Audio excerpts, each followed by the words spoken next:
ازيكم يا جماعة؟ من أهدى مكان في الأرض وسط العواصف الثلجية اللي بتضرب أمريكا.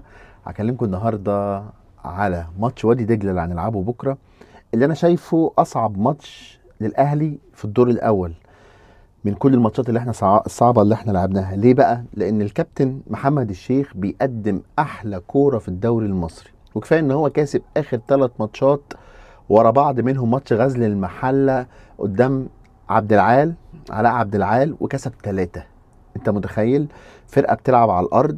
انا ما اعرفش حد فيهم غير هشام محمد الصراحه. فاكرين هشام محمد بتاع زمان؟ يا الاهلي هيتعذب لو فتحت قدامها الخطوط. بتضغط، تلعب تيكي تاكا، وعندها انياب هجوميه. فاتمنى ان الاهلي بكره يعني ياخد الماتش واحده واحده، ويبتدي بقى يثبت التشكيل ويثبت مصطفى شوبير، ويلعب بمروان عثمان المهاجم الجديد. بلاش تغييرات كتير في التشكيل. ممكن يرجع بن شرقي، مش عارف اصابته ايه نظامها. زيزو هيلعب ناحيه اليمين زي ما هو، وتريزيجيه ناحيه الشمال زي ما هو، وامام عاشور زي ما هو، واليو ديانج، ومروان عطيه. يعني مش عارف هيلعب بالعمري الباك الشمال ولا لا. ما يقال ان هو مش مقتنع بيه، وان كوكا هو الباك الشمال الاساسي بتاعه. اعتقد ان كل الكلام ده هاتش وفسي بيتقال. مش معقوله الاهلي هيروح يجيب لاعب محترف بفلوس كتير والمدرب مش موافق عليه. بن عمري من الفيديوهات اللي احنا شفناها له لاعب كويس، مشكلته هتبقى مشكله دفاعيه، لكن لو عرفت تظبط حته الدفاع هيبقى هو محمد هاني. خصوصا ان محمد هاني معدل انتاجه وصناعته للفرص زاد جدا.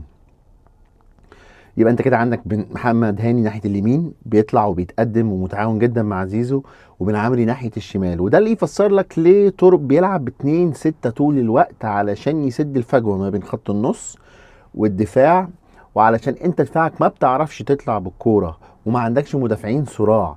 وده كانت الميزه اللي عطاها لك محمد عبد المنعم. ورغم كده اخر سنه لعبها عبد المنعم كان كولر متحفظ جدا. فانت هتفضل مشكله الدفاع دي عنك بتجبرك انك طول الوقت تلعب باتنين ستة اقوياء. وده اللي مش قادر يفهمه. وبشوف يعني بعض اليوتيوبرز كتير، ما تلعب باتنين تمانية يا جماعه. الدوري المصري مصنف ان هو اقوى دوري في افريقيا، خلاص. دي طلعت من موقع التاريخ والإحصاء إن الدوري المصري أقوى دوري في قارة أفريقيا، وتاني أقوى دوري عربي بعد الدوري السعودي. خلاص الموضوع ده منتهي. يعني أنت أقوى من الدوري الإماراتي والقطري والمغربي والتونسي وكل الدوريات دي، وأقوى من دوري جنوب أفريقيا. واكبر والسبب في ده انك انديتك هي اللي بتاخد البطولات الافريقيه طول الوقت. يعني انت عندك منافسه شرسه بين الاهلي وبيراميدز، وحتى الزمالك والمصري وسيراميكا وزد والبنك الاهلي. وربنا يفوق الانديه الجماهيريه، الاتحاد والاسماعيلي والمحله، ويرجع المنصوره وترجع بقيه الانديه الجماهيريه.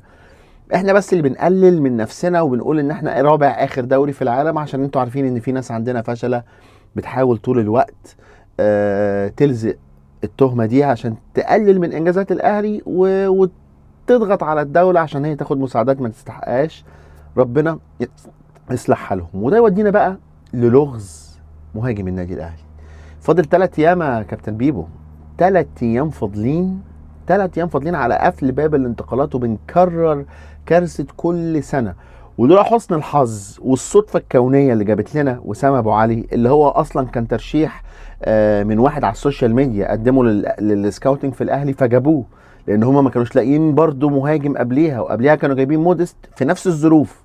القطع يقفل فراحوا جابوا اي واحد ادوا له 1,800,000 دولار. انت من 26 يوليو اللي فات وسام ابو علي ماشي. يعني انت يعني انا مش نقول ايه. دخلت الدور الاولاني بمحمد شريف.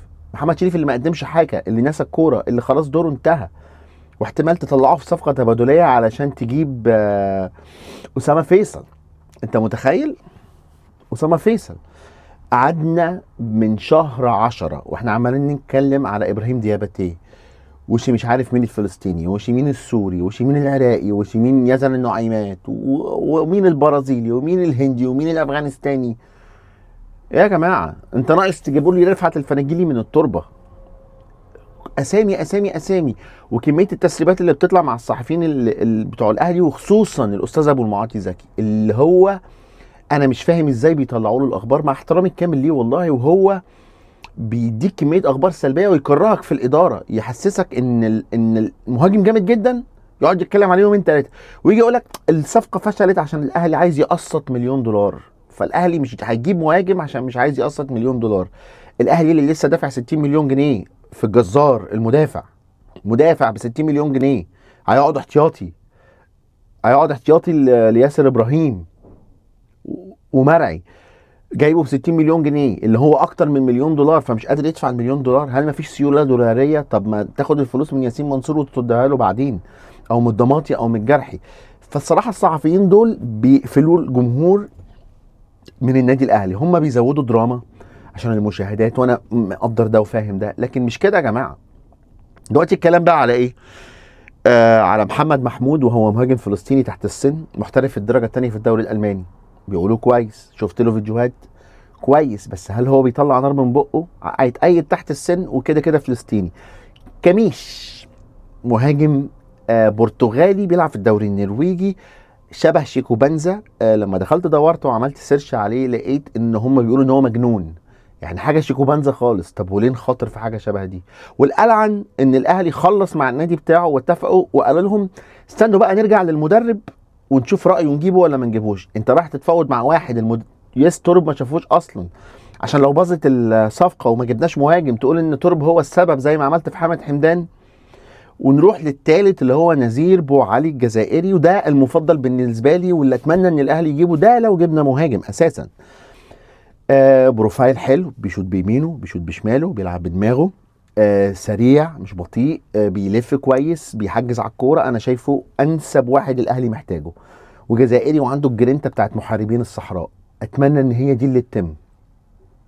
وفي الاخر قال لك لو فشلت هنجيب اسامه فيصل، او في مهاجم عراقي تاني مش عارف اسمه مهند ولا اسمه بيقول لك هو حتى مهاجم شيعي عشان طول الماتش يفضل ينده على حسين الشحات، يا حسين يا حسين يا حسين.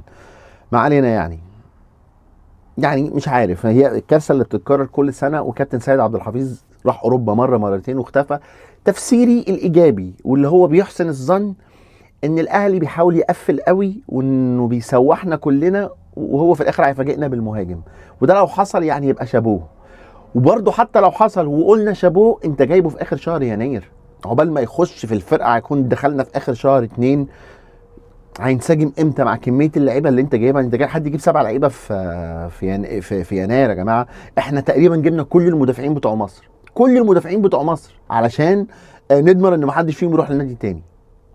وده اللي يخلي الكابتن بقى خالد الغندور عمال يتكلم على اعارات الاهلي وايه العقود الثلاثيه دي، وطبعا على جروباتهم وعلى الكلاب هاوس واللوائح بتتفصل للاهلي، مع ان هم اول ناس فعلوا موضوع العقود الثلاثيه ده من قديم الازل، ايام ياسر ابراهيم وغيره وغيره وغيره وغيره.